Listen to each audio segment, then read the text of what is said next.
ప్రభునందు ప్రియమైన దేవుని పిల్లలారా, జాగ్రత్తగా దేవుని వాక్యాన్ని విందాం. ఈరోజు ఒక ప్రాముఖ్యమైన అంశం కోసం మనం దేవుని వాక్యంలో ధ్యానం చేద్దాం. దేవునికి స్తోత్రం. హల్లెలూయా, హల్లెలూయా. యేసుక్రీస్తు ప్రభువారి కోసం దైవజనుడు తన ఆత్మీయ కుమారుడైన తిమోతి గారికి రాస్తూ ఈ విధంగా తెలియచేస్తూ ఉన్నారు. మొదటి అధ్యాయము అపోస్తలుడైన పౌలయ్య గారు తిమోతికి రాసిన మొదటి పత్రిక మొదటి అధ్యాయం. ప్రియమైన వారలారా, 15వ వచనాన్ని మనము ధ్యానం చేసుకుందాం. పాపులను రక్షించుటకు క్రీస్తు యేసు లోకమునకు వచ్చెనని వాక్యము నమ్మదగినదియు పూర్ణాంగీకారమునకు యోగ్యమైనదియు అయ్యున్నది. అట్టి వారిలో నేను ప్రధానుడను. దేవునికి స్తోత్రం చెప్పండి. హల్లెలూయా. ప్రియమైన దేవుని విశ్వాసులరా, యేసుక్రీస్తు ప్రభువారు ఈ లోకమునకు దిగివచ్చారు. దేవునిగా దిగివచ్చారు, మానవుడిగా దిగివచ్చారు, మానవ కుమారుడిగా దిగివచ్చారు, దైవ కుమారుడిగా దిగివచ్చారు. చాలామందిలో ఒక సందేహం ఉంది, యేసుక్రీస్తుని నేను ఎందుకు నమ్ముకోవాలి అని, యేసుక్రీస్తులో గొప్పతనం ఏంటి అని, యేసుక్రీస్తులో ప్రత్యేకత ఏంటండి, ఎందుకు నేను యేసుక్రీస్తుని నమ్ముకోవాలి అని అడిగేవారు లోకం మీద చాలామంది ఉన్నారు. అయితే వాటన్నిటికీ ఈ రోజున కొన్ని సమాధానాలు పరిశుద్ధ గ్రంథంలోంచి మనం నేర్చుకుందాం. రేపన్న రోజున మీ దగ్గరకు కూడా వచ్చి అడుగుతారు, యేసుక్రీస్తుని ఎందుకు నమ్ముకున్నారు? అదండి, మొన్న నాకు మరి కడుపులో నొప్పి వచ్చిందండి, మరి యేసుబాబు నమ్ముకుంటే తగ్గిపోతుంది అన్నారండి, అందుకని నమ్ముకున్నానండి అంటారు. ఒక రకంగా అది స్వస్థత కలగటం కోసం నువ్వు ప్రభు దగ్గరకు వచ్చావు, మంచిదే, కాదంటలేదు. ఒక కార్యం జరగాలని వచ్చావు, మంచిదే, కాదంటలేదు. విశ్వసించావు, మంచిదే, కాదంటలేదు. కానీ ఇంకా ఎందుకు యేసుక్రీస్తు ప్రభుని మనం పూర్తిగా నమ్మాలి అంటే, ఆయన ఈ లోకానికి ప్రియులరా పాపులను రక్షించటానికి వచ్చాడు. గట్టిగా చప్పట్లు కొట్టి యేసయ్య నామమున మహిమపరుద్దాం. దేవునికి స్తోత్రం. ఎందుకు మనం యేసుక్రీస్తు ప్రభువారిని నమ్మాలి? ఆయన ఈ లోకములో పాపులైన ప్రతి ఒక్కరిని రక్షించడానికి వచ్చారు. ఇంతకీ పాపులు ఎవరు? పరిశుద్ధులు ఎవరు? చెప్పండి ఏదో ఒకటి అమ్మా. ఏ పాపము లేకపోయినా ప్రతి వ్యక్తికి జన్మ పాపం ఉందా లేదా? ఏదోటి మాట్లాడండి. ఉందా లేదా? ఉంది. మరి ఈ జన్మ పాపం తీసేవాళ్ళు ఎవరున్నారు? మన కర్మ పాపాలు తీసేవాళ్ళు ఎవరున్నారు? గొర్రెల రక్తమును బట్టి, మేకల రక్తమును బట్టి మన పాపములు విమోచించబడవు, విడుదల పొందలేము అని పేతురయ్య గారు రాశారు. మరి మనం విమోచించబడాలంటే ఎవరు రావాలి అంటే, దేవుడే ఈ భూలోకానికి దిగి రావాలి. హల్లెలూయా. దేవుడే ఈ భూలోకానికి దిగి రావాలి. అది ఆయన మానవుడిగా రావాలి. మనం ఎలాగూ పుట్టామో ఆయన కూడా మానవుడిగానే పుట్టాలి. కానీ మన పుట్టుకకు దేవుని పుట్టుకకు వ్యత్యాసం ఉండాలి. మనము తల్లిదండ్రులు కలయికను బట్టి పుట్టిన బిడ్డలము. కానీ దేవుడు లేక యేసుక్రీస్తు ప్రభువారు పరిశుద్ధాత్మ ద్వారా కన్య మరియ గర్భవతి అయి ఆయన్ని కన్నది. దేవునికి స్తోత్రం. అంటే ఒక మాటలో చెప్పాలంటే, ఆయన జన్మములో కానీ ఆయన పుట్టుకలో కానీ ఏమి లేదు, పాపము లేదు. దేవునికి స్తోత్రం. ఈ మాట నేను చెప్పట్లేదు, పరలోకం నుంచి దేవదూత దిగివచ్చి మరియమ్మ గారితోటే స్వయంగా చెప్పింది ఆ మాట. చదవండి ఆ మాట. లూకా సువార్త మొదటి అధ్యాయము 35వ వాక్యాన్ని మనం చదువుకుందామండి. లూకా సువార్త మొదటి అధ్యాయము 35వ వాక్యం.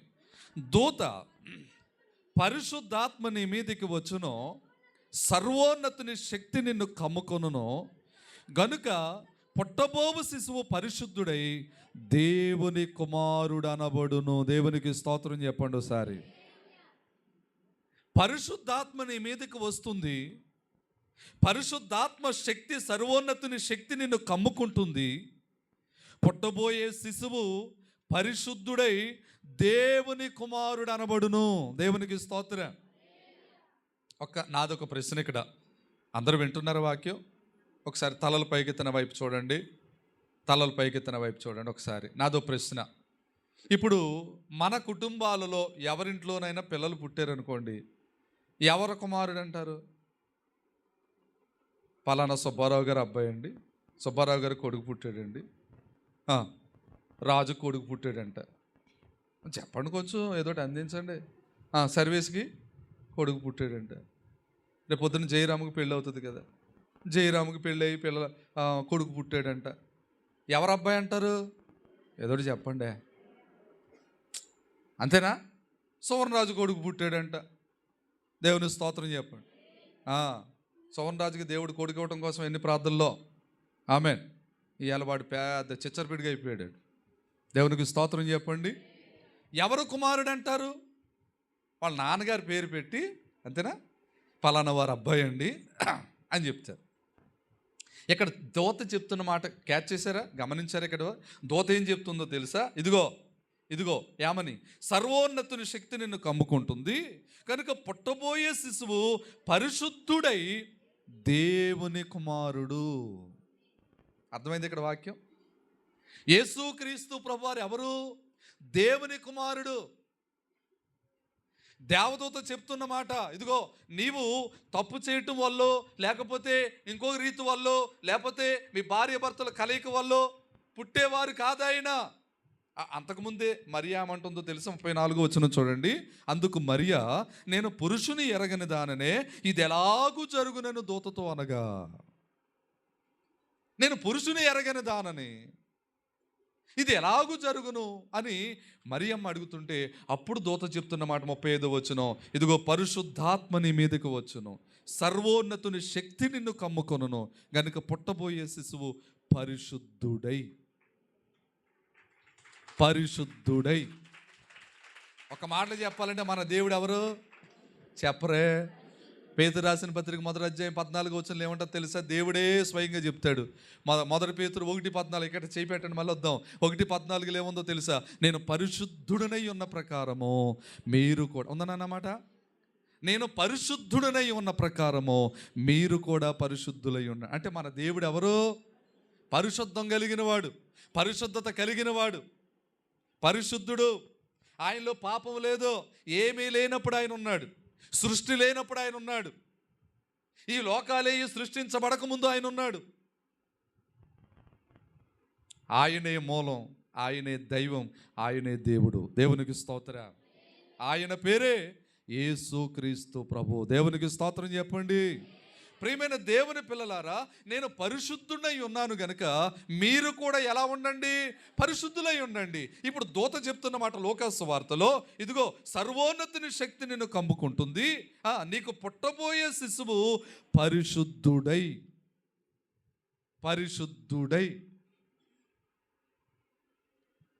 ఏమనుకోమాకండి. మనం తల్లిదండ్రులకి లేక మన తల్లిగారికి మనం పుట్టినప్పుడు మనం పరిశుద్ధులుగా పుట్టామా?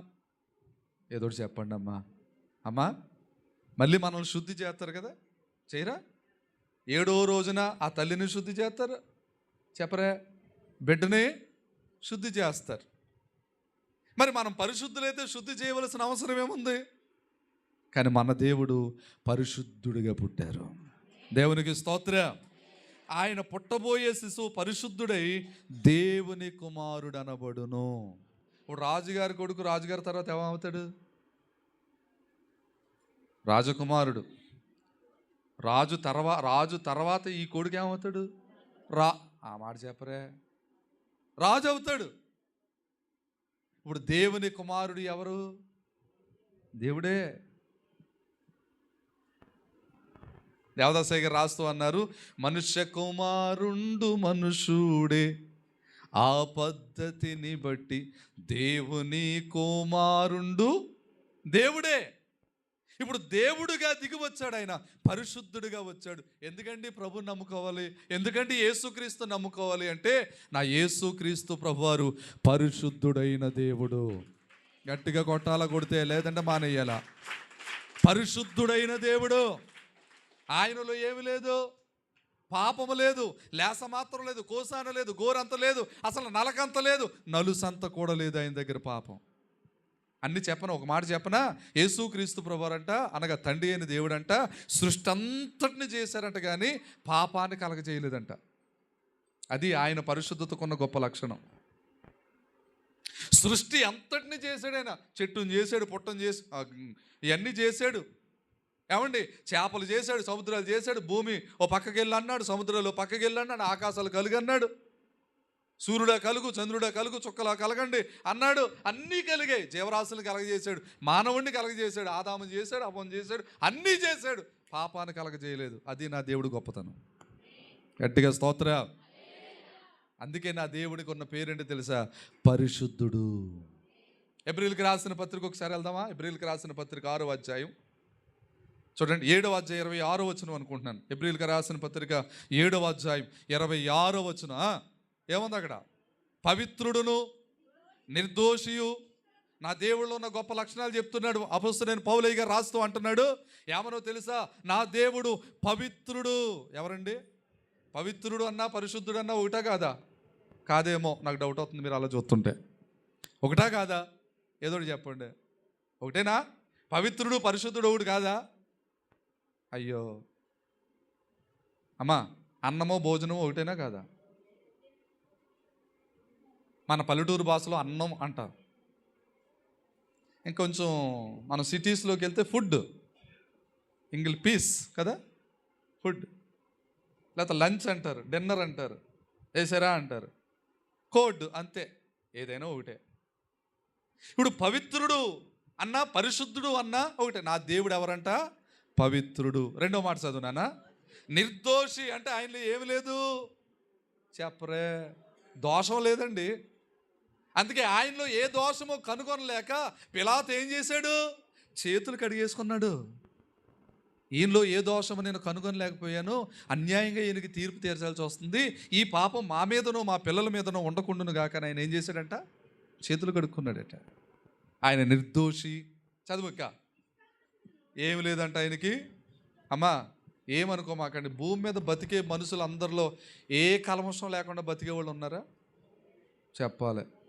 అసలు లేస మాత్రం అంతా కల్మషం లేకుండా బతుకుతున్నారా? అంతా కల్మషమే, అంతా కుశుద్ధమే, అంత కుట్రే, అంత విరోధమే. నోరొకటి మాట్లాడుతుంది, లోపల ఒకటి ఆలోచించేస్తుంది కదా. ఎవరో పాపం చాలా బాధలో ఉన్నారని కథ అన్నం పెట్టారంట. వాళ్ళు పట్టుకెళ్తా అనుకుంటున్నారంట, నాకే ఎంత పెట్టారంటే వాళ్ళకి ఎంత ఉందో. విన్నారే మాట? అంటే పైకోటి అమ్మ చల్లగుండా అమ్మ అంటారంటే పైకి, లోపల మాత్రం నాకేం తిట్టారంటే వీళ్ళకి. పైకి పరిశుద్ధం, లోపల కుట్ర ఆలోచనలే. కానీ నా దేవుడు నిష్కల్మషుడు. స్తోత్ర. ఆయనలో కల్మషమే లేదు, ఆయనలో దోషమే లేదు, ఆయనలో అపవిత్రతే లేదు. ఆయన పవిత్రుడు.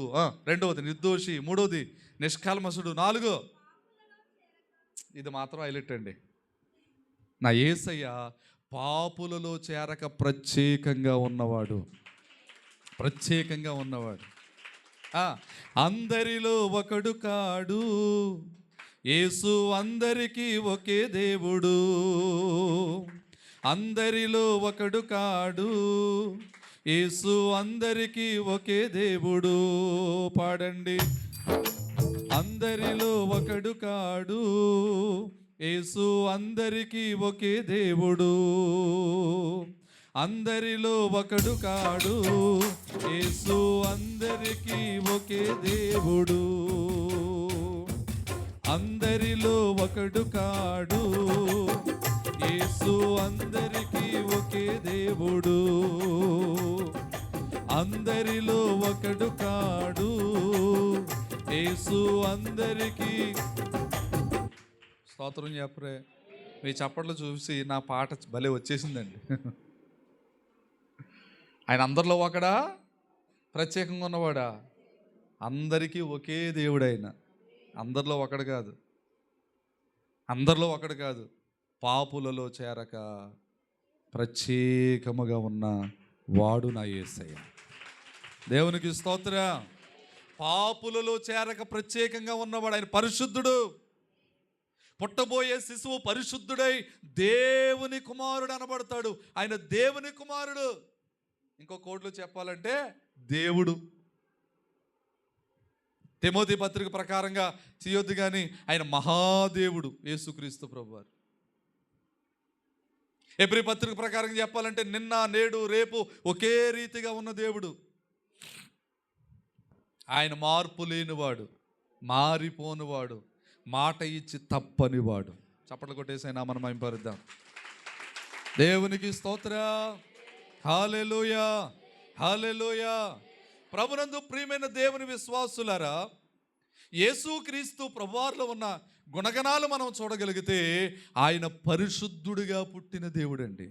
పరిశుద్ధుడిగా పుట్టాడు ఆయన. మన దేవుడు పరిశుద్ధుడు. ఎందుకమ్మా యేసుక్రీస్తుని నమ్ముకున్నావు? ఎందుకమ్మా యేసుక్రీస్తుని మేము నమ్ముకోవాలంటే నా యేసుక్రీస్తు ప్రభువారు ఎవరో తెలుసా? పరిశుద్ధుడు. హల్లెలూయా. ఎవరున్నారు ఈ లోకంలో పరిశుద్ధుడు? ఇక మాట చెప్పనా, ఒక బలవంతుడే బలహీనుల్ని కాపాడగలడు కదా. అపాయంలో ఉన్నవాడిని ఎవరు కాపాడగలరు? బలంగా ఉన్నవాడే కదా. చెప్పరే. ఒక అపరిశుద్ధ స్థితిలో ఉన్నవాళ్ళని ఎవరు పరిశుద్ధపరచగలరు? పరిశుద్ధుడే. పరిశుద్ధుడే పరిశుద్ధపరచాలి. అందుకే పేతురయ్య గారు రాస్తూ అంటాడు, గొర్రెల యొక్కయు, మేకల యొక్కయు, కోళ్ల యొక్కయు, ఎడ్ల యొక్కయు రక్తం వల్ల మనం విమోచించబడలేదు, కానీ గొర్రె పిల్ల అయిన క్రీస్తు ప్రభువారి రక్తాన్ని బట్టి మనం విమోచించబడ్డాము. హల్లెలూయా. మన కొరకు చిందించబడింది అమూల్యమైన రక్తం, యేసు రక్తం. ప్రతి ఘోర పాపమును కడుగును మన యేసయ్యా. ప్రతి ఘోర పాపమును కడుగును మన రక్తము. మన శిక్షను తొలగించెనే, సంహారమునే. మన శిక్షను తొలగించెనే, సంహారమునే. యేసు రక్తము, రక్తము, రక్తము, యేసు రక్తము, రక్తము. పాడదాం అందరూ కూడా. యేసు అయ్యా, యేసు రక్తము, రక్తము. ప్రతి ఘోర పాపమును కడుగును మన యేసయ్యా రక్తము. ప్రతి ఘోర పాపమును కడుగును మన యేసయ్యా రక్తము. బహు దుఃఖములో మునిగితే రక్తముగా మారెనే. బహు దుఃఖములో మునిగితే చెమట రక్తముగా మారెనే. యేసు రక్తము, రక్తము, రక్తము, యేసు మన ప్రధాన యాజకుడు. మనకంటే ముందుగా వెళ్ళెను మన ప్రధాన యాజకుడు. మనకంటే ముందుగా వెళ్ళెను. యేసు రక్తము, రక్తము, రక్తము, యేసు రక్తము, యేసు రక్తము, రక్తము, యేసు. హల్లెలూయా. మన ప్రధాన యాజకుడు మనకంటే ముందుగా వెళ్ళాడు. ఇంకా చెప్పాలంటే ఆయన ప్రార్థన చేస్తుంటే ఆయన చెమట రక్తంగా మారిపోయిందంట. ఎంత ఆవేదన నుండి మన కొరకు ఆయన ప్రార్థన చేశారో చూడండి. మన మూలవాక్యం, పాపులను రక్షించుటకు క్రీస్తు యేసు ఈ లోకానికి వచ్చాను. దేవునికి స్తోత్రం. ఎందుకండి యేసుక్రీస్తు ప్రభువుని అంగీకరించాలి? ఏంటి యేసుక్రీస్తులో గొప్పతనం? యేసుక్రీస్తు వారు ఎవరో తెలుసా? పరిశుద్ధుడైన దేవుడు, పరిశుద్ధుడైన దేవుడు. రెండో విషయం చెప్పనా, యేసుక్రీస్తు ప్రభువారు మన పాపముల నుండి విడిపించడానికి వచ్చాడు ఆయన. మత్తయి సువార్త మొదటి అధ్యాయం, మత్తయి సువార్త మొదటి అధ్యాయం చూడండి, 21వ వచనం. మత్తయి సువార్త అమ్మా ఎస్ ఓకే. వారి పాపముల నుండి, తన ప్రజలను వారి పాపముల నుండి ఆయనే అన్న కాడ యేసుక్రీస్తుని పెట్టుకోండి. తన ప్రజలను వారి పాపములను యేసుక్రీస్తే రక్షించును గనుక ఆయనకు యేసు అని పేరు పెట్టుదురు. దేవునికి స్తోత్రం చెప్పండి. యేసు అనగా కింద పుట్టినట్లు రాసుంది రక్షకుడు. రక్షకుడు అనే పేరు కలిగింది ఎవరికి అంటే ఒక్క యేసుక్రీస్తు వారికి మాత్రమే. యేసు అనగా రక్షకుడు, క్రీస్తు అనగా అభిషిక్తుడు. మనల్ని రక్షించి మనకి అభిషేకం చేసేవారు యేసుక్రీస్తు వారు. ఎందుకంటే యేసుక్రీస్తు ప్రభువుని నమ్ముకోవాలి అంటే మన పాపముల నుండి మనల్ని విడిపించటానికి ఆయనొక్కడే సమర్థుడు. హల్లెలూయా, హల్లెలూయా. నేను ఆ పాపం నుంచి ఎవరు తప్పించలేరు. ఏమంటే ఒక మాట చెప్తాను, ఒక ప్రశ్న వేస్తాను. మనకు భుజం మీద బరువు ఉందంటే దింపగలరు కదా ఎవరైనా? హలో హలో, ఉన్నారు ఇక్కడ? అమ్మా ఉన్నారా? మన భుజం మీద భారం ఉందంటే దింపరా ఎవరునే? శిరస్సు మీద భారం ఉందంటే దింపరా?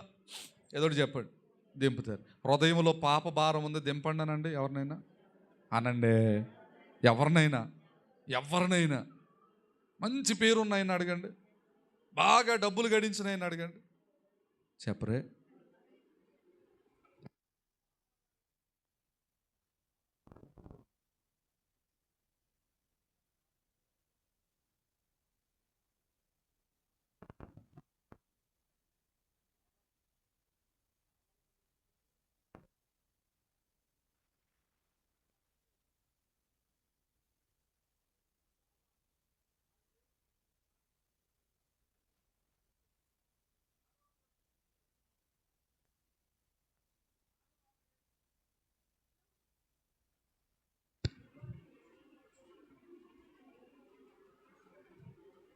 దేవునికి మహిమ కలుగునుగా. మన దేవుడు పరిశుద్ధుడు. ఆమేన్ చెప్పండి. మన దేవుడు పరిశుద్ధుడు. మన పాపముల నుండి మనల్ని విడిపించడానికి వచ్చాడు యేసయ్య. అందుకు ప్రభువుని అంగీకరించాలి. ఎవరు విడిపిస్తారు నీ పాపం నుండి? నా యేసు ఒక్కడే. సర్వ పాపో పరిహారో రక్త ప్రోక్షణ భవస్యం తదరక్తమే పరమాబ్దేన పుణ్యదాన బలియాగం అని ఒక శ్లోకం ఉంది. భక్తులు, చాలామంది భక్తులు చెప్తారన్నమాట. దాంట్లో ఉన్న పరమార్థం ఎవరి ద్వారా నెరవేరిందంటే ఒక్క యేసుక్రీస్తు ప్రభువారి ద్వారా మాత్రమే నెరవేరింది. యజ్ఞ పశువుగా, బలి పశువుగా, బలి గొర్రెగా యేసుక్రీస్తు ప్రభువారు మనందరి కొరకు బలైపోయారు. యోహాను సువార్త మొదటి అధ్యాయంలో యోహాను గారు ఒక అద్భుతమైన మాట చెప్తాడు చూడండి. యోహాను గారు, బాప్తిస్మిచ్చి యోహాను గారు యేసుక్రీస్తు ప్రభువారి కోసం మొదటి అధ్యాయంలో ఒక అద్భుతమైన మాట చెబుతాడు. 1:35 మరునాడు మరలా యోహాను అతని శిష్యులలో ఇద్దరు నిలుచుండగా అతడు నడుచుచున్న యేసు వైపు చూచి, ఇదిగో దేవుని గొర్రెపిల్ల అని చెప్పాను. స్తోత్రం చెప్పండి. హల్లెలూయా. ఇదిగో దేవుని గొర్రెపిల్ల. మరో చోట చెప్తాడు, లోక పాపములను మోసుకుని పోవు. 29వ వచనం. మరునాడు యోహాను యేసు తన యొద్దకు రాగా చూచి, ఇదిగో లోక పాపమును మోసుకుని పోవు దేవుని గొర్రెపిల్ల. చప్పట్లు కొట్టేసే నామమును మహిమపరుద్దాం. మన యేసుక్రీస్తు ప్రభువారు ఎవరో తెలుసండి? మన యేసుక్రీస్తు ప్రభువారు ఎవరో తెలుసండి? లోక పాపములను మోసుకుని పోయే దేవుని గొర్రెపిల్ల. గొర్రెపిల్లగా ఆయన ఈ లోకానికి వచ్చాడు. ఇప్పటికీ యేసుక్రీస్తు ప్రభువుని నమ్ముకున్న వారిని చాలా చులకనగా మాట్లాడుతున్నారు. వీళ్ళందరూ గొర్రెలురా అంటున్నారు. నిజమే, గొర్రెలమే. ఎవరు గొర్రెలు? యేసయ్య గొర్రెలు. మా కాపరి ఎవరో తెలుసా? మా కాపరివైనందున మాకు ధైర్యముగా ఉన్నది, మా సంపదవైనందున మాకు సమృద్ధిగా ఉన్నది. మా కాపరివైనందున మాకు ధైర్యముగా ఉన్నది, మా సంపదవైనందున మాకు సమృద్ధిగా ఉన్నది, నిరీక్షణవైనందున నెమ్మదిగా ఉన్నది, ఆశ్రయమైనందున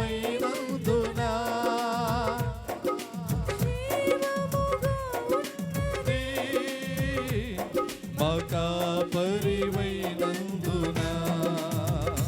మాకు ధైర్యము. చప్పట్లు కొడుతూ పాడదాం అందరూ కూడా. మా సంపదవైనందున మాకు సమృద్ధి, ధైర్యము కోల్పోయినా భయముతో మది నిండినా, చీకటులే కమ్మినా ఇక సాగలేమని తెలిసినా, ధైర్యము కోల్పోయినా భయముతో మది నిండినా, చీకటులే ఇక సాగలేమని తెలిసినా, మా పితరులను నడిపించినా మాకు తెలిసినా, మా పితరులను నడిపించినా నీ సామర్థ్యం మాకు తెలిసినా,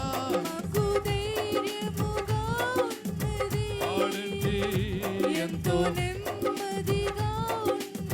యేసయ్యా మాకు ధైర్యముగా ఉన్నది, ఎంతో నెమ్మదిగా ఉన్నది, మా కాపరివైనందున మాకు ధైర్యముగా ఉన్నది, మా సంపదవైనందున మాకు సమృద్ధిగా ఉన్నది. హల్లెలూయా, హల్లెలూయా. నిజంగా దేవుడు మనకి కాపరైనందుకు ఆయన స్తుతిస్తూ చప్పలు కొడతాం ఒకసారి గట్టిగా. హల్లెలూయా. అంటే ఒక మాట చెప్పండి, కాపరి ఉంటే కోడా ఉంటే, కాపరి కోడా ఉంటే గొర్రెలు భయపడతాయా? ఏదో చెప్పాలి. ఎందుకని అమ్మా? ఏమొచ్చినా, సింహం వచ్చినా, ఎలుగుబండి వచ్చినా ఎవరు కాసుకుంటారు? చెప్పాలే. దావీదు గారంట గొర్రెలను తీసుకెళ్ళి కాపుతున్నాడటండి. ఈ లోపల ఓ పక్క నుంచి సింహం వచ్చిందంట, ఓ పక్క నుంచి ఎలుగుబంటి వచ్చింది. రెండు ఒకేసారి అటాక్. ఎట్ల మీద? గొర్రెల మీద. మీకు మాట చెప్పనా, దావీదుకి దేవుడు బలం ఇచ్చాడండి. దావీదుకి దేవుడు బలం ఇచ్చాడండి. ఒక్క మాట చెప్పనా, ఆ సింహాన్ని అంటండి చీల్చవతలు ఆడేసాడంట, ఎలుగుబంటినంట ఒకే ఒక్క దెబ్బ కొడితే అది పడిపోయిందంట. ఇక వాటి నోటు నుంచి తప్పించిన దేవుడు యెహోవా. దేవునికి స్తోత్రం. దేవుడే మన కాపరైతే ఏంటి భయం? ఏ భయం ఉంది మనకి? నిజమే, మనం గొర్రెలవే, కానీ మన కాపరి రక్షకుడైన యేసువారు, మరణాన్ని జయించిన యేసువారు మనకి కాపరిగా. కొంతమందికి అంటండి మరణమే కాపరిగా ఉందంట. ఎప్పుడైనా చెప్తాను, కాపరి సబ్జెక్ట్ మీద చెప్తాను ఒకసారి మీకు వాక్యం చెప్పనా అమ్మా? కాపరి సబ్జెక్ట్ మీద చెప్తాను. ఎవరెవరికి ఎవరు కాపరి, ఏం కాపరిగా ఉన్నాయి, ఇవన్నీ ఒకసారి గుర్తు చేయండి, ఒకసారి చెప్తాను మీకు. కొంతమందికి మరణం కాపరిగా ఉందంట. మరణం కాపరిగా ఉంటే జీవం ఉంటుంది వాళ్ళకి. హలో హలో ఉన్నారు ఇక్కడ? మరణం కాపరిగా ఉంటే వాళ్ళకి జీవం ఉంటుందా? దేవుడు మనకి కాపరైతే దావీదు అంటాడు, అద్భుతం 23వ కీర్తన చూడకుండా చెప్పేయాలి మనం. యెహోవా నా కాపరి, అమ్మా నాకేమీ కలగదన్నాడు మొన్న ఒక ఆయన. ఏమీ కలగదా? దావీదు గారు ఏమన్నారు? నాకు లేమి కలగదన్నాడు. ఒక ఆయనకు అర్థం కాక వాక్యపట్నం ఎత్తి చదువుతున్నాడట, యెహోవా నా కాపరి నాకేమీ కలగదు. ఏమీ కలగదా? మరి బాబా కలజోడెట్టుకుని చదవరా బాబు అంటే అప్పుడు బాగా చదివాడంట. స్తోత్రం చెప్పండి. యెహోవా నా కాపరి, నాకు లేమి కలగదు. పచ్చిక గల చోట్ల ఆయన నన్ను పరుండి చేయుచున్నాడు, శాంతికరమైన జలముల యొద్ద నడిపించుచున్నాడు, నా ప్రాణమునకు ఆయన సేద తీర్చుచున్నాడు, తన నామమును బట్టి నీతి మార్గంలో నడిపిస్తున్నాడు. గాఢాంధకారక లోయల్లో నేను ప్రయాణించిన ప్రయాణం చేసిన ఏ అపాయానికి, ఎంత గట్స్ అండి, ఏ అపాయానికి నేను ఇవాళ బస్సులో ప్రయాణం చేయాలంటే మగోళ్ళు భయపడిపోతున్నారు. నిజమా కాదా? ఏసరత్వమే చేయం బతుకుంటే బస్సుకు తిని బతకొచ్చారు బాబు, 10 రూపాయలు ఆటోకి అయితే అవుతుంది, కానీ ఆటో ఎక్కి వెళ్ళిపోదామని మగోళ్ళు అందరూ ఏం చేస్తున్నారు? అమ్మకి అతను అవుతారని, అమ్మ ఏం చేస్తున్నారు ఇప్పుడు? ఆయన ఎవరో ఫ్రీ బస్సు వచ్చిన కొత్తలో ప్రియులరా, 2 ఆడోళ్ళు కొట్టుకుంటున్నారని మధ్యలో ఒక మగతను వెళ్తే ఆయన్ని కొట్టారు వీళ్ళిద్దరూని. ఏసు రక్తమే జయం. అమ్మలారా, ఫ్రీ బస్సు ఎక్కండి కానీ ఎక్కడ కొట్టుకోకండి. స్తోత్రం చెప్పండి. అందుకే దేవదాసయ్య గారు మాట అన్నారట, 4 కుప్పలైనా ఓ చోట ఉండొచ్చు కానీ 4 కొప్పులు మాత్రం ఓ చోట ఉండకూడదు అన్నారట. దేవునికి మహిమ కలుగును గాక. కుప్పలు ఉండొచ్చు కానీ కొప్పులు ఉండకూడదు. జాగ్రత్త. మీరు బస్సులో ప్రయాణం చేసేటప్పుడు సీటు దొరకకపోయినా, దేవా నిలబడైనా ప్రయాణం చేస్తాను, నీకు స్తోత్రం అయినా, నేను ఎవరికి హాని చేయను ప్రభువా. సేమ్ టైం నాకెవరో హాని చేయకూడదు ప్రభువా. ఏమో నువ్వెవరి గొప్ప పట్టుకోకపోవచ్చు, ఎవరొకరు నీ గొప్ప పట్టుకోవచ్చు. అందుకని నువ్వేం చేయాలి? ప్రార్థనా సబ్జెక్ట్ ఉంది కదా మనకి. దేవుని స్తోత్రం. దేవుడు మనకి కాపరి అనండి. చివరి వచనంలో అంటాడు, లాస్ట్ వచనం 6వ వచనంలో అంటాడు, నేను బ్రతుకు కాలమంతా కృపాక్షేమములే. ఎందుకని? ఫస్ట్ లైను, మొదటి వచనం, యెహోవా నా కాపరి, నేను బ్రతుకు దినములన్నీయో కృపాక్షేమములే నా వెంట వచ్చును. మీరు ఏం చేయాలంటే 23వ కీర్తన చదివేటప్పుడు ఏం చేయాలంటే, చదువుకుంటా వెళ్ళిపోవటం కాదు. మొదటి వచనం చదివి 2వ వచనం చదవాలి, మళ్ళీ మొదటి వచనం చదివి 3వ వచనం చదవాలి, మొదటి వచనం చదివి 4వ వచనం చదవాలి. అప్పుడు అర్థమవుతుంది మీకు దేవుని కాపుదల ఏంటో. స్తోత్రం చెప్పరే. హల్లెలూయా, హల్లెలూయా. 23వ కీర్తనలో అద్భుతమైన మాటలు. చివరి వచనంలోకి వచ్చినప్పుడు దావీదు అంటాడు, నేను బ్రతుకు దినములన్నీయు కృపాక్షేమములే నా వెంట వచ్చును, చిరకాలము యెహోవా మందిరంలో. ఆయన నా కాపరిగా ఉన్నాడు కనుక చిరకాలం ఆయన మందిరంలో నివాసం చేస్తాను. దేవుడే మన కాపరైతే ఎలుగుబండి వచ్చినా పర్లేదు, సింహం వచ్చినా పర్లేదు, ఆయన యుద్ధం చేస్తాడు. యుద్ధము బొబ్బాలి పాడతారండి. యుద్ధము బాగా పాడుతున్నారు కానీ కొంచెం నీరసం ఉంది, ఎనర్జీ లేదు, జోష్ లేదు. పాడేది ఎలా పాడాలి? యుద్ధము యెహోవాదే కాదు, ఉండాలి, షార్ప్ ఉండాలి, ఎనర్జీ ఉండాలి. యుద్ధము యెహోవాదే, యుద్ధము యెహోవాదే, యుద్ధము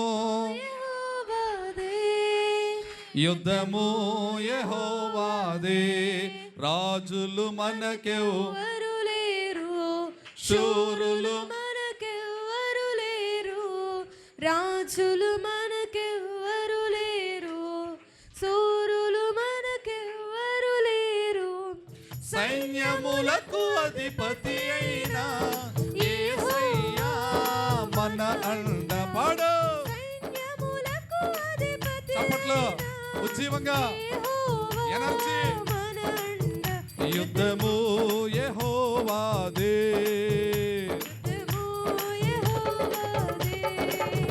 యుద్ధము అవే, యుద్ధము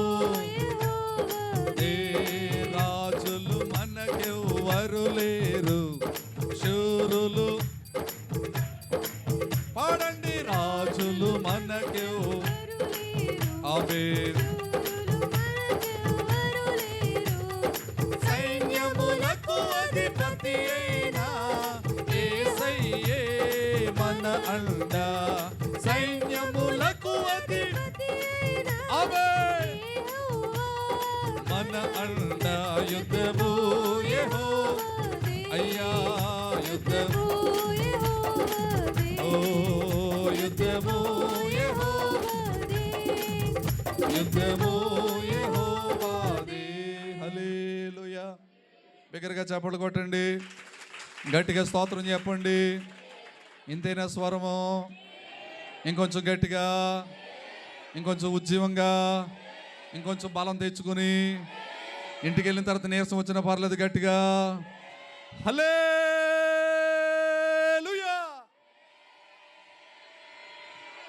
ఓన్లీ లైన్లో ఉన్నారు, పర్లేదు. ట్రాక్ ఎక్కింది, ఇప్పుడు పట్టాలు ఎక్కింది ట్రైన్. దేవునికి స్తోత్రం, హల్లెలూయా.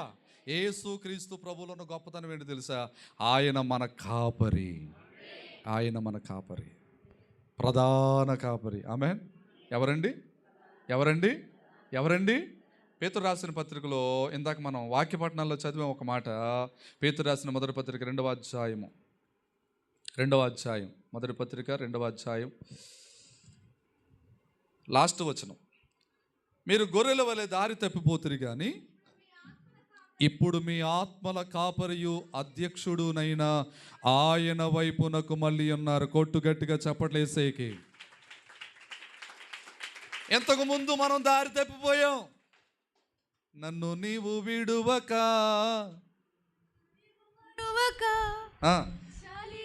నన్ను చూస్తూ నిలిచిపోయావు. నన్ను నీవు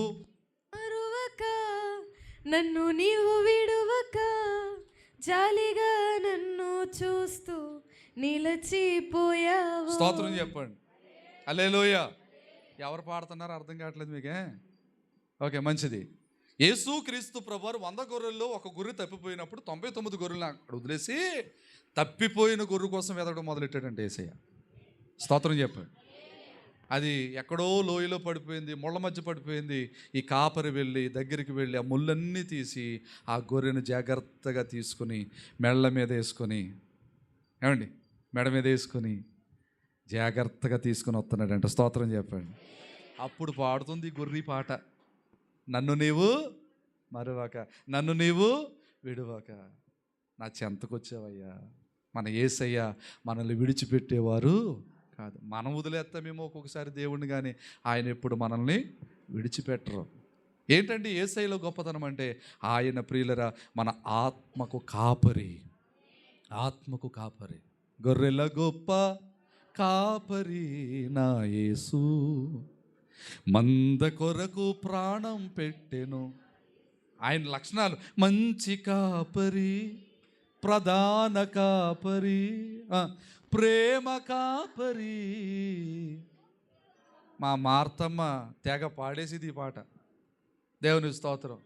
తెగ పాడేసిది ఈ పాట. ఇదొకటి, చిన్న గొర్రె పిల్లను నేను యేసయ్యా, మెల్ల మెల్లగా నడుపు యేసయ్యా, యేసయ్యా వచ్చినా రాపైన పాడేసేది అంతే, రాగంలో కలిపేసేది అంతే. నీతిమంతులను జ్ఞాపకం చేసుకుంటూ అల్లో అది మరి అది చెప్పరే, అది చెప్పకపోతే ముగించను ఇక్కడ. దేవునికి స్తోత్రం చెప్పండి. మన దేవుడు జీవం కలిగిన దేవుడు, మన దేవుడు సర్వశక్తి కలిగిన దేవుడు, మన దేవుడు పరిశుద్ధుడు, మన దేవుడు ప్రియులరా పాపులను రక్షించడానికి వచ్చినవాడు, పాపము లేనివాడు, పాపాన్ని పుట్టించినవాడు, పరిశుద్ధుడుగా ఈ లోకంలోనికి వచ్చినవాడు. దుష్టులు కూడా మారు మనసు పొంది రక్షించబడాలని కోరుకున్నవాడు నా యేసయ్య. యెహెజ్కేలు గ్రంథం 18వ అధ్యాయం 23వ వచనం. త్వరగా, టైం అయిపోయింది. యెహెజ్కేలు గ్రంథం 18వ అధ్యాయం 23వ వచనం. 18:23 ఏముంది? దుష్టులు మరణము నొందుట చేత నాకేమాత్రమైనను సంతోషము కలుగునా, వారు తమ ప్రవర్తనను దిద్దుకొని బ్రతుకుటయే, చెప్పాలి, బ్రతుకుటయే నాకు సంతోషం. దేవునికి స్తోత్రం.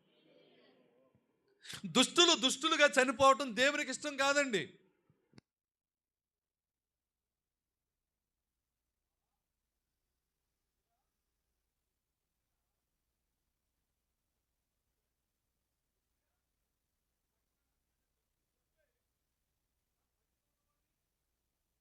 నా యేసయ్య అంటున్నాడు,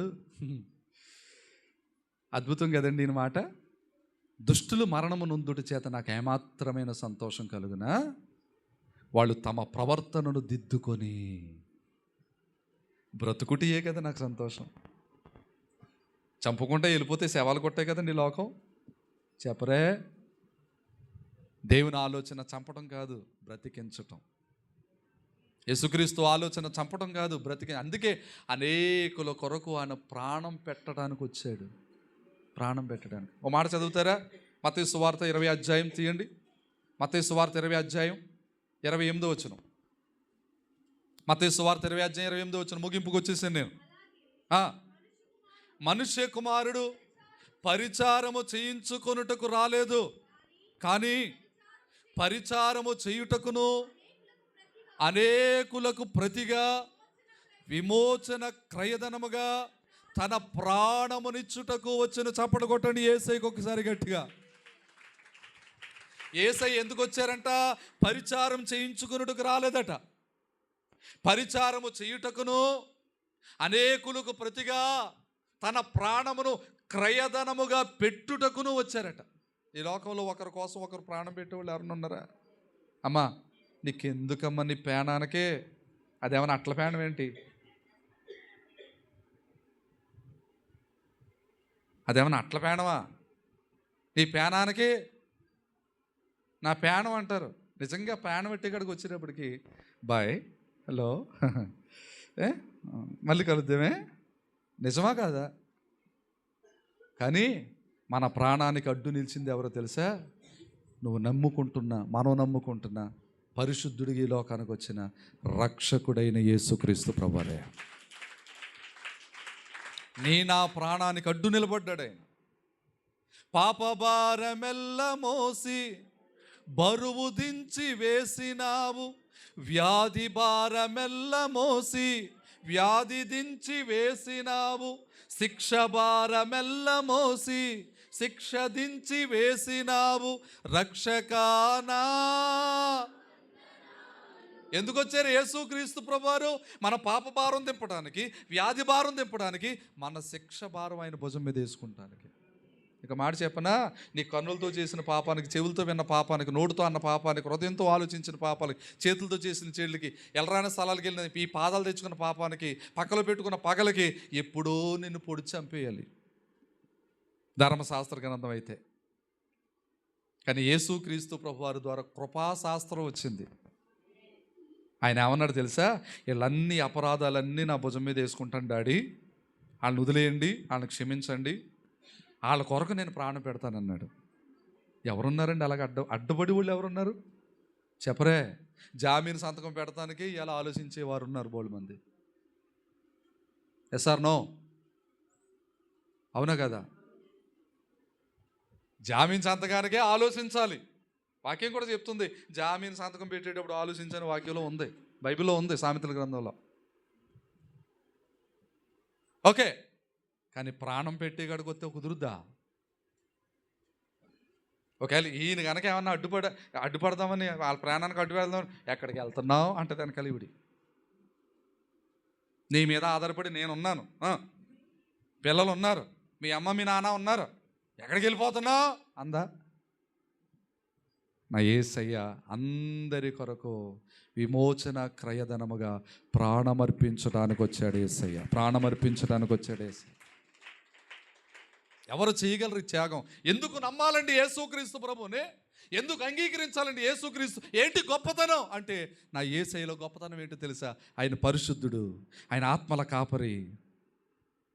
ఇంకా చెప్పండి, అనేకుల పాపములు భరించినవాడు, మన కొరకు ప్రాణం పెట్టడానికి ఇష్టపడినవాడు. ఇంకేం కావాలండి క్వాలిటీస్? ఇంకేం కావాలి? నా దేవుడు వెలుగై ఉన్నాడు, నా దేవుడు జ్ఞానమై ఉన్నాడు, నా దేవుడు శక్తి అయి ఉన్నాడు, నా దేవుడు పరిశుద్ధుడై ఉన్నాడు, నా దేవుడు న్యాయమై ఉన్నాడు, నా దేవుడు జీవమై ఉన్నాడు, నా యేసయ్య జీవమై ఉన్నాడు. నువ్వు నమ్ముకోగలిగితే నిత్య జీవానికి వారసుని చేస్తాడు ఆయన. బ్రతికింది బ్రతుకు కాదురా, చచ్చినాక అసలాట ఉందిరా, పైనం కొడుక పాపం చెయ్యకురా, యేసయ్యని నమ్ముకొని మంచిగా బతుకుమురా, నీ బ్రతుకు మార్చుకొని మంచిగా బతుకుమురా. పైలం కొడుక, పైలం కొడుక, పైలం కొడుక, పైలం కొడుక, ఉడుకు రక్తము ఉరకలెడతది, పాపం చేయమని పరుగులు తీస్తుంది. పాపం చెయ్యమని పరుగులు తీస్తుంది. పాపం అన్నది పాము లాంటిది, పగా పడుతుంది ప్రాణము తీస్తుంది. పగా పడుతుంది ప్రాణము తీస్తుంది. పైలం కొడుక పాపం చెయ్యకు రా, యేసయ్యను నమ్ముకొని మంచిగా బతుకుమురా, నీ మనసు మార్చుకొని మంచిగా బతుకుమురా. ఎన్నో చరణాలు భలే ఉంటాయి. ఒక్కో చరణం ఒక ప్రసంగం, ఒక చరణం ఒక ప్రసంగం. దేవునికి స్తోత్రం. సాయిలన్ అని ఒక మంచి గాయకుడు రాశాడు. ఎందుకు ఈ మాట చెప్తున్నానంటే, నీవు నమ్ముకోగలిగిన సమర్థుడు, రక్షకుడు, పరిశుద్ధుడు, దేవుడుగా పిలువబడిన వాడు, అర్హత కలిగిన వాడు ఎవరు అంటే నా యేసు క్రీస్తు ప్రభుల వారు. ఈరోజు నా ప్రభు మీద ఎంతోమంది బురద జల్లుతున్నారు. జలనే బంగారం మీద ఎంత బురద వేసినా చెప్పరే, దాన్ని కడిగేటప్పటికి ఏమవుతుంది? బంగారమే. బురద వేయగలరేమో, కానీ బంగారం లోపల బురదని పెట్టలేరు. మీద వేయగలరు. నా యేసు మీద ఎన్నో అపాండాలు వేస్తున్నారు చాలామంది. ఏంటి, ఒక రోజున తీర్పు ఉంది.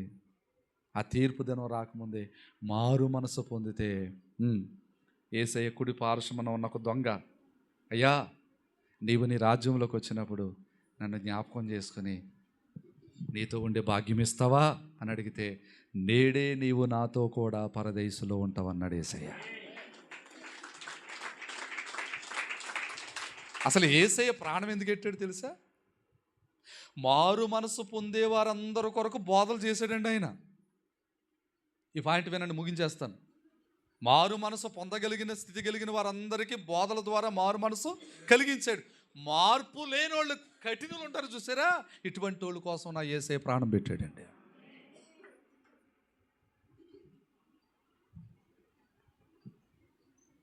దైవజనుడు రాస్తూ సిలువ పాటలు అంటారు, ఎండాచే గాయములు మండుచు నుండేను, నిండు వేదన సోదరా, ఎంతో కఠిన హృదయం పైన అటు చూచి తరచిన కరిగిపోవును సోదరా.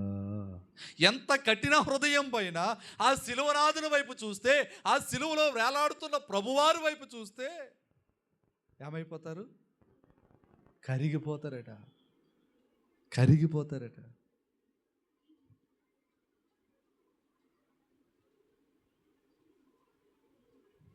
ముగింపుకు వచ్చాను.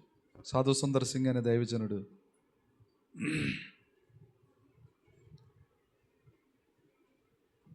తన తల్లిదండ్రులు కొలిచే దేవుళ్ళు దేవతలందరినీ ఆరాధించాడు. ఒక రోజున భయంకరమైన కడుపులో నొప్పి వస్తుంది, చచ్చిపోయేంత నొప్పి. తన తండ్రి గారి దేవుళ్ళని కేకేశాడు, నా నొప్పి తీయండి అని. రాలా. తన తల్లి కొలిసే దేవతలను కేకేశాడు, రాలా. ఇంక చివరికి అన్నాడట, ఈయన ఫ్రెండ్స్ అప్పుడప్పుడు చిన్న చిన్న బైబిల్ ఇచ్చారట. ఒరే బైబిల్ చదవరంటే బైబిల్ని చింపేసేవాడట. వాళ్ళు అన్నారట, బైబిల్ని చింపేసావు, ఓకే, నీకు ఎప్పుడైనా కష్టం వస్తే నీకు తెలియని దేవుడు యేసుక్రీస్తు ప్రభువారు ఉన్నారని తెలుసుకో. నీ కష్టం వచ్చినప్పుడు, ఎవరు నీకు సహాయం చేయనప్పుడు ఆయనకి ఏకే, ఆయన నీకు సహాయం చేస్తాడన్నారట. వెంటనే తల్లి దేవుళ్ళు అయిపోయారు, తండ్రి దేవుళ్ళు అయిపోయారు. చివరికి నాకు తెలియని దేవుడా, నాకు ఇష్టం లేని దేవుడా, నా ఫ్రెండ్స్ కొలిసే దేవుడా, నువ్వు దేవుడు వంట కదా, యేసుక్రీస్తు వంట కదా, నువ్వు నిజంగా దేవుడు అయితే నీవు వచ్చి నాకున్న ఈ నొప్పిని తీయలేదా? నా రూమ్ పక్కనే రైలు పట్టాలు ఉన్నాయి, రైలు కింద నా తలకై పెట్టేస్తానని ఒక మాట అన్నాడంట. అది ప్రార్థన అని కూడా అనకూడదు, ఒక మాట పిలిచాడు అంతే ప్రభుని. అద్భుతం చెప్పన, తలుపులు అలా తెరవబడ్డాయి. ఒక ఆయన ఒంటి మీద వస్త్రాలు లేవు, ఈ మొలక వస్త్రం చుట్టబడి ఉంది. భుజం మీద భారమైన సిలువ ఉంది, వాళ్ళంతా దెబ్బలు, రక్తం కారిపోతుంది. సిలువను మోసుకుంటూ గదిలోకి వచ్చేసారంట. సిలువను మోసుకుంటూ గదిలోకి వచ్చేసారు. ఈయన అంటున్నాడట, ఎవరవయ్యా నువ్వు? ఆ ఒళ్ళంతా దెబ్బలేంటి? ఆ రక్తం ఏంటి? ఎవరు నువ్వు? నేను ఎవరు రమ్మన్నారు అంటే ఆయన అంటున్నాడంట, నువ్వే కదా నన్ను కేకేశావు, నువ్వే కదా నన్ను పిలిచావు, నీ బాధను తీయటానికి నన్ను కేకేశావు కదా, నీకు తెలియని దేవుడిని అన్నావు కదా, నీ ఫ్రెండ్స్ నమ్ముకున్న దేవుడిని అన్నావు కదా, నువ్వు నిజంగా దేవుడు అయితే రమ్మన్నావు కదా, నేను పరిశుద్ధుడిగా నీ దగ్గరికి వచ్చాను, నీ రోగం తగ్గిపోద్దని ప్రభు అలా ప్రార్థన చేసి సిలువ గుర్తేశారట. ప్రభు మాయమైపోయారు. కళ్ళు తెరిచి చూశాడు, ఎవరు లేరు. నొప్పి తగ్గిపోయింది. అప్పుడు దాకా కొట్టేసుకున్నాడు. నొప్పి తగ్గిపోయింది, బాధ తగ్గిపోయింది. ఇంతకు ముందుకంటే ఇప్పుడు ఆరోగ్యం బాగుంది. వెంటనే వాళ్ళ ఫ్రెండ్స్కి ఫోన్ చేసి వాళ్ళ రూమ్ దగ్గరికి వెళ్ళి, రే మీరు నమ్ముకున్న యేసుక్రీస్తు నా రూమ్లోకి వచ్చాడు రా అన్నారంట. వాళ్ళు నమ్మట్లేదంట. వీడికి ఏదో మొత్తం తేడా వచ్చేసినట్టుంది బుర్రా, వీడు అసలు ఇష్టపడ్డావు బైబిల్ ఎత్తి సింపేశాడు, వీడి దగ్గరికి యేసు ప్రభు రావటం ఏంటి? ఈ చరిత్ర అంతా మీకు కావాలంటే సాధు సుందర సింగ్ గారి జీవిత చరిత్ర అని బుక్స్ ఉంటాయి, చదవండి. దాంట్లో వాళ్ళు నమ్మట్లేదంట, ఫ్రెండ్స్ నమ్మట్లేదంట. నిజంరా, ఆయన సిలువ అదేదో కర్రలా ఉందిరా, అడ్డకర్ర ఒకటి నిలువు కర్ర ఒకటి ఉంది, అది భుజం మీద వేసుకున్నారు. ఆయన మొత్తం ఒళ్ళంతా గాయాలు ఉన్నాయి, రక్తం కారిపోతుందిరా, తల మీద ఏదో ముళ్ళు ఉన్నాయి తల మీద. ఇవన్నీ చెప్పేటప్పటికి వాళ్ళు పోల్చుకున్నారు. ఓహో, నిజంగా యేసుక్రీస్తే దర్శించాడు ఈ బిడ్డని. దర్శించారు. యేసయ్య దర్శించే జీవితమే మారిపోద్ది.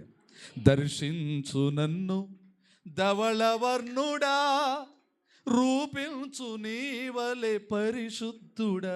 హల్లెలూయా. దర్శించాడు దేవుడు, అతని జీవితం మారిపోయింది. ఆ రోజు నుంచి అంటున్నాడంట, రే మీరు చదువుకునే బైబిల్ నాకు ఇస్తారా? నేను కూడా చదువుతా. కాలేజీలో ఉన్నంతకాలం చదివాడు, కాలేజీలో బైబిల్ చదివాడు, కాలేజీ చదువుకున్నాడు, అయిపోయింది. ఇంటికి వెళ్ళిన తర్వాత ప్రియులరా కూడా బైబిల్ ఎట్టుకెళ్ళాడు. వాళ్ళ తల్లిదండ్రులకి ఇరాల తాపం వచ్చేసింది. చెప్పారు, వినలేదు, వదిలే, అది మంద కాదన్నారు. ఆయనే నిజమైన దేవుడు, ఆయనే రక్షకుడు, ఆయనే నా కోసం ప్రాణం పెట్టాడు. నీవు కొలిచే వాళ్ళని కేకేశాను, నీవు కొలిచే వాళ్ళకి ఎవరు రాలా, నా ఫ్రెండ్స్ కొలిసే యేసు బాబుని కేకేశాను, ఆయన వచ్చాడు, నన్ను బాగు చేశాడు, నాకు స్వస్థత వచ్చింది, ఆయన కోసమే నేను బతుకుతానన్నాడట.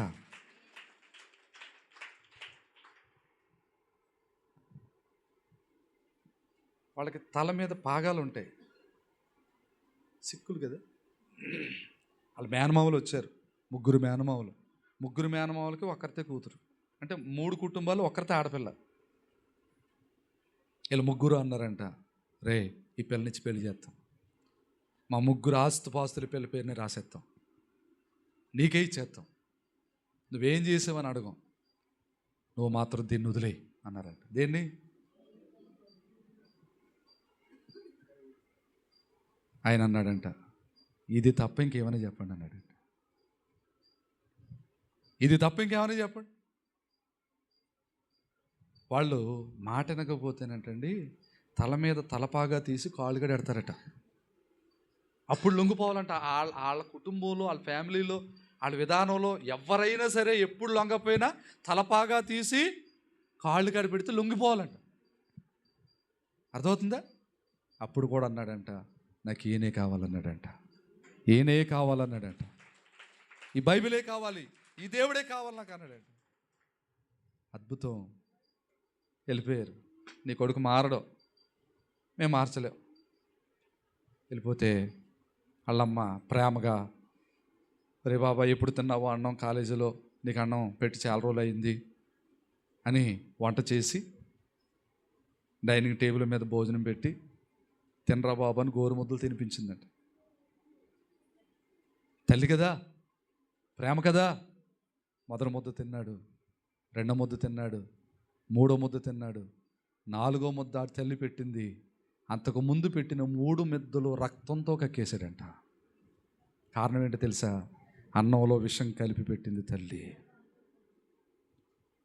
విషం కలిపి పెట్టింది. ఇదంతా జరిగింది. మీకు కావాలంటే బుక్ ఉంటుంది, చదువుకోండి. విషం కలిపి పెట్టింది. వెంటనే రక్తం కక్కుతుంటే ఆ కుర్రోడిని వాళ్ళ అమ్మ వాళ్ళ నాన్న చెరుకో రెక్క పట్టుకుని ఈడ్చుకుంటా వచ్చి రోడ్డు మీద పాడేశారంట. వాళ్ళ మెయిన్ రోడ్డు పక్కన ఇల్లు, రోడ్డు మీద పాడేసి రక్తం కక్కుకుంటున్నాడు. పక్కన బైబిల్ ఉంది. ఒక పెద్ద పాస్టర్ గారు కారులో వెళ్తున్నారంట. అలాగా ఆ పాస్టర్ గారు చూసి, బైబిల్ ఉంది, రక్తం కక్కుతున్నాడు, ఏంటి పరిస్థితి అని కారు దిగి, ఏమైంది నాన్న అంటే ఏం చెప్పలేకపోతున్నాడు. వెంటనే కారులో ఎక్కించుకుని హాస్పిటల్కి తీసుకెళ్ళి అర్జెంటుగా ట్రీట్మెంట్ చేయించి అతను బతికించాడట. అద్భుతం చెప్పనా? కాశ్మీర్ మొదలుకొని కన్యాకుమారి వరకు, మీరు చేతులు రెడీ చేసుకోండి. కాశ్మీర్ మొదలుకొని కన్యాకుమారి వరకు పాదాలతో సేవ చేశాడండి, సువార్త చేశాడండి. ఆయన పేరే ఇప్పటికీ పేరు మారలా, సాధు సుందర్ సింగ్. మరి యూట్యూబ్లోకి వెళ్ళి సాధు సుందర్ సింగ్ జీవిత చరిత్ర అని టైప్ చేయండి. ఆయన జీవిత చరిత్ర చెప్తారు చాలామంది.